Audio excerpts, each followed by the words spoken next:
शेरा वालिदा बोल सांचे दरबार की जय। अथ तृतीय अध्याय। श्रीमद् देवी भागवत के महात्म्य के प्रसंग में राजा सुद्युम्न की कथा। सूत जी बोले, हे मुनिवरों, अब आप लोग एक अन्य इतिहास सुनिए जिसमें इस देवी भागवत के महात्म्य का वर्णन किया गया है। एक बार कुंभ योनि लोपामुद्रापति महर्षि अगस्त्य ने कुमार कार्तिकेय के पास जाकर उनकी भली भांति पूजा करके उनसे विविध प्रकार की बातें पूछी। भगवान कार्तिकेय ने दान, तीर्थ, व्रत आदि के महात्म्य से परिपूर्ण अनेक कथाओं का वर्णन उनसे किया। उन्होंने वाराणसी, मणिकर्णिका, गंगा तथा अनेक तीर्थों के महात्म्य का अत्यंत विस्तार पूर्वक वर्णन किया। उसे सुनकर अगस्त्य मुनि परम प्रसन्न हुए और उन्होंने महातेज संपन्न कुमार कार्तिकेय से लोक कल्याण के लिए पुनः पूछा। अगस्त्य जी बोले, हे तारक रिपु, हे भगवान, हे प्रभु, आप मुझे देवी भागवत के महात्म्य तथा उसके श्रवण की विधि भी बताएं। श्रीमद् देवी भागवत नामक पुराण सभी पुराणों में अति श्रेष्ठ है, जिसमें तीनों लोकों की जननी साक्षात सनातनी भगवती की महिमा गाई गई है। कार्तिकेय बोले, हे ब्रह्मन, श्रीमद् देवी भागवत के महात्म्य को विस्तार पूर्वक कहने में कौन समर्थ है। मैं इस समय संक्षेप में इसे कहूँगा, आप सुनिए। जो शाश्वती सच्चिदानंद स्वरूपा भोग तथा मोक्ष प्रदान करने वाली जगदम्बा है, वे स्वयं इस पुराण में विराजमान रहती हैं। अतएव हे मुने, यह श्री देवी भागवत उन जगदम्बिका की वांग में मूर्ति है, जिसके पठन एवं श्रवण से इस लोक में कुछ भी दुर्लभ नहीं है। विवस्वान के पुत्र हुए, जो श्राद्ध देव नाम से प्रसिद्ध थे। संतान रहित होने के कारण उन राजा श्राद्ध देव ने वशिष्ठ मुनि की अनुमति से पुत्रेष्टि यज्ञ किया। तत्पश्चात मनु श्राद्ध देव की भार्या श्रद्धा ने यज्ञ के होता से प्रार्थना की, हे ब्राह्मण, आप कोई ऐसा उपाय करें जिससे मुझे कन्या की प्राप्ति हो। अतः होता ने मन में कन्या प्राप्ति का संकल्प करते हुए आहुति डाली और उसके विपरीत भाव के फलस्वरूप एक कन्या वे उत्पन्न हुई, जिसका नाम इला रखा गया। इसके बाद पुत्री को देखकर उदास मन वाले राजा श्राद्ध देव ने गुरु वशिष्ठ से कहा, हे प्रभु, पुत्र प्राप्ति के आपके संकल्प के विपरीत यह कन्या कैसे उत्पन्न हो गई। ये सुनकर महर्षि वशिष्ठ ने ध्यान लगाया। इसमें होता का व्यतिक्रम जानकर वे इला को पुत्र बनाने की कामना से ईश्वर की शरण में गए। मुनि के तत्प्रभाव और भगवान की कृपा से सभी लोगों के देखते देखते इला कन्या से पुरुष रूप में परिवर्तित हो गई। इसके बाद गुरु वशिष्ठ ने पूर्ण रूप से संस्कार करके उसका नाम सुद्युम्न रखा।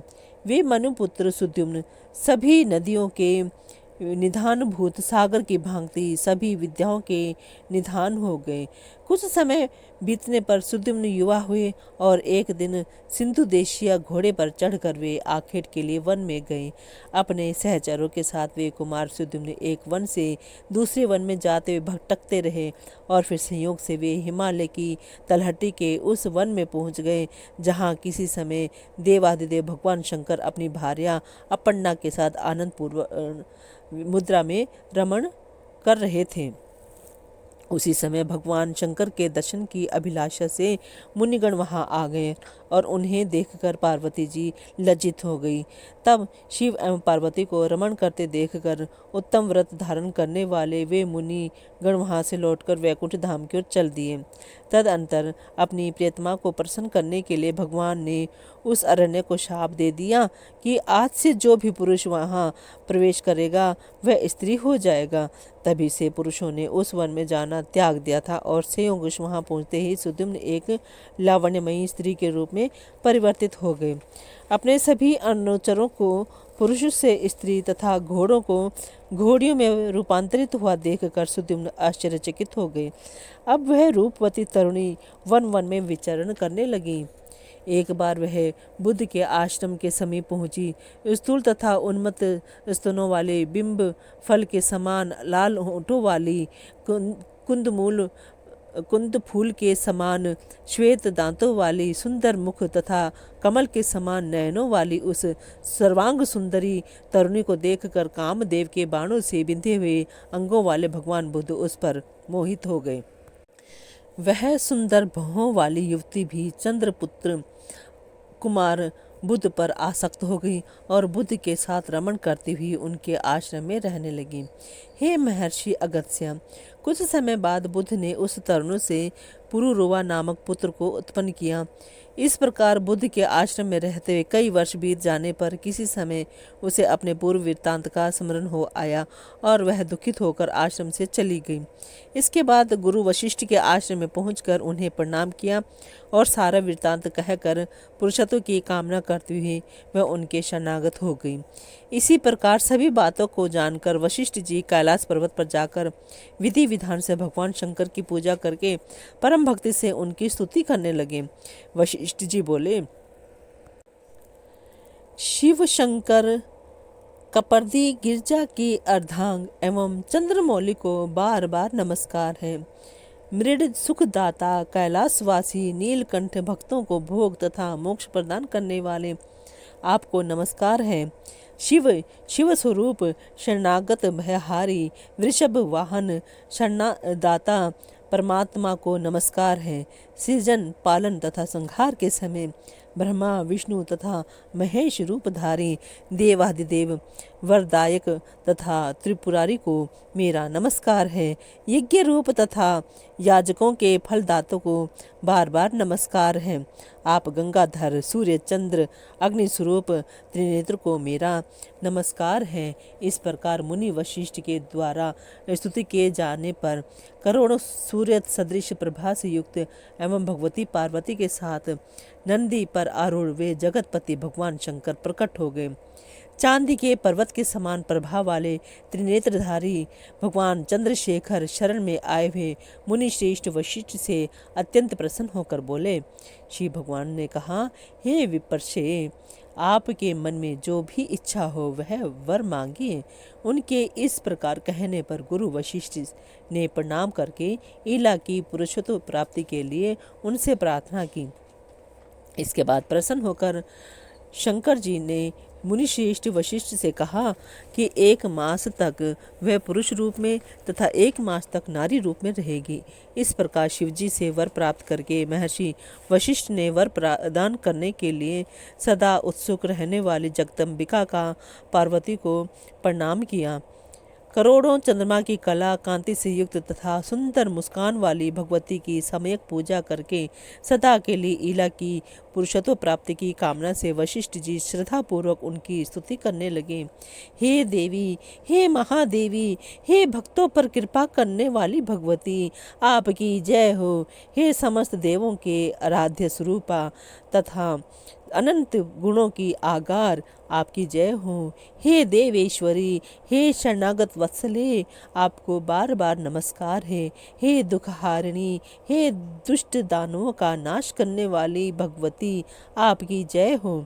हे भक्ति से प्राप्त होने वाली भगवती, हे महामाये, हे जगदम्बिके, हे भव सागर से पार उतारने के लिए नौका स्वरूप चरण कमल वाली, आपको नमस्कार है। आपके चरण कमलों की सेवा से ही ब्रह्मा विष्णु तथा महेश आदि देवता विश्व के सृजन पालन तथा संहार हेतु सामर्थ्य प्राप्त करते हैं। पुरुषार्थ चतुष्टया धर्म अर्थ काम तथा मोक्ष प्रदान करने वाली हे देवीश्वरी, आप प्रसन्न हो। हे देवी, आपकी स्तुति करने में भला कौन समर्थ है, अतः मैं आपको केवल प्रणाम कर रहा हूँ। महर्षि वशिष्ठ जी द्वारा इस प्रकार भक्ति भाव से स्तुति किए जाने पर नारिणी पराम्बा दुर्गा भगवती तत्काल प्रसन्न हो गई। तदनंतर भक्तजनों का दुख दूर करने वाली महादेवी ने मुनि वशिष्ठ से कहा, हे मुनि श्रेष्ठ, आप सुद्युम्न के घर जाकर भक्ति पूर्वक मेरी पूजा करें। हे द्विज श्रेष्ठ, सुद्युम्न को 9 दिनों में मुझे प्रसन्नता प्रदान करने वाले श्रीमद् देवी भागवत पुराण का प्रेम पूर्वक श्रवण करवाइए।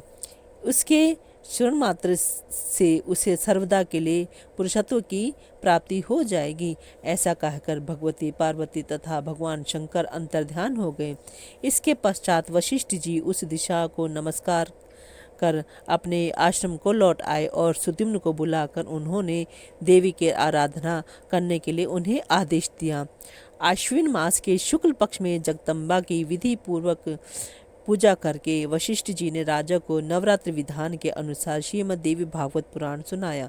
इस प्रकार अमृत स्वरूप श्रीमद् देवी भागवत पुराण को भक्ति पूर्वक सुनकर और गुरु वशिष्ठ का पूजन वर्धन करके सुद्युम्न ने सदा के लिए पुरुषत्व प्राप्त कर लिया। महर्षि वशिष्ठ ने सुद्युम्न का राज्याभिषेक किया और वे प्रजाओं को प्रसन्न रखते हुए धर्मपूर्वक भूमंडल पर शासन करने लगे। सुद्युम्न ने अत्यंत श्रेष्ठ दक्षिणा वाले को भांति के यज्ञ किए और अंत में पुत्रों को राज्य का शासन सौंपकर वे देवी लोक को प्राप्त हुए। हे विप्रो, इस प्रकार मैंने आप लोगों को इतिहास सहित देवी महात्म्य में बता दिया। यदि कोई मनुष्य सद्भक्ति के साथ इसे पढ़ता अथवा सुनता है तो वह देवी की कृपा से इस लोक में संपूर्ण कामनाओं की प्राप्त करके अंत में देवी के परम सत्य स्वरूप सालोक्य को प्राप्त कर लेता है। बोल जयकारा शेरावाली का बोल, साचे दरबार की जय।